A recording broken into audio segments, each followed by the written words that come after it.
If you had to choose between working for 2 hours or playing video games, what would you choose? Playing video games, of course. We can easily do things that give us pleasure in the moment, but it's hard to do things that we don't enjoy so much, although we might benefit in the long run. That's because of a brain neurotransmitter called dopamine. When we do something rewarding, like playing video games, there is a huge release of dopamine in our brain, while when we do hard things, like working, the release is much smaller.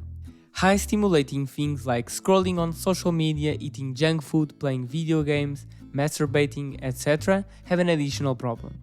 Because of the high doses of dopamine they release, they can create a craving desire. This craving means that just by thinking at them, your brain starts releasing desire hormones. And logically, your desire to do those things grows even more. That's why it is so difficult to resist once we fought on them. And when it is too deep in our brains, it becomes an addiction. And unfortunately, in today's world, the most common addiction is not alcohol, smoking or drugs. It is our smartphones. Our smartphones are an amazing invention and allow us to accomplish so much. But as in everything in life, there is always a downside. Our smartphones are a dopamine factory. Every time we get a notification, a release of dopamine happens. Every time we see something we like, guess what? There is dopamine in every scroll we do, and that's why it is so addictive. Has it ever happened to you to open your smartphone for no reason and just start opening every social media app you have? Like you are looking for something? Well, you are looking for dopamine. Companies have learned how our brain loves this neurotransmitter and build systems, apps, food that releases the most hormones possible so that we get addicted to it. As soon as we wake up, we consume loads of dopamine, and when we go to sleep, we are full of it. And this is bad because we are not only being controlled, because dopamine to humans is like carrots to bunnies, but we are also willing to put less and less effort in harder tasks that are important to us, like our jobs, our studies, and our home chores. Our brain gets so used to high amounts of dopamine that the small amounts don't captivate us.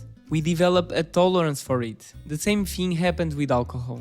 If you are not used to drink and you drink a couple of beers, you start feeling the effect. But if you are used to drink every day, you might need the double or even the triple number of beers to feel anything. I have a challenge for you. If you had to choose between reading a book or watching another YouTube video right now, what would you choose? Another video, of course. But what would happen if you were in a desert island with only books to read? You would be so bored that you would end up reading the whole day. So, that's it. Surround yourself with boredom and you will end up doing the hard things you want. It will be hard and it will take time, but you can slowly reduce the amount of dopamine you consume. As a first step, get to know what are your main dopamine addictions. Is it social media, food, games? It can be sneaky to identify. So, notice what do you do when you feel bored or unmotivated. Once you have identified, you should slowly reduce it or even quit if you are able to. How? Well, I have a couple of videos that might help you that I will put in the end of the video. You can also try a few things like limit the time you use your social media apps or simply uninstall them, eat junk food as less as possible, and avoid playing games early in the day. Remember that your brain has a dopamine tolerance, so the more you can reduce, the more you will enjoy doing hard things. A great way to make your days more productive is to avoid these high stimulating activities early in the day.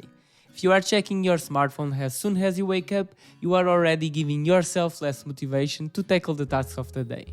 I'm not perfect and I still fall in many dopamine traps. But I use some tactics like avoid touching my smartphone at the first hour of the day, I limited the use of my Instagram account to 15 minutes a day, I rarely eat junk food, and I have quit playing video games unless on special occasions.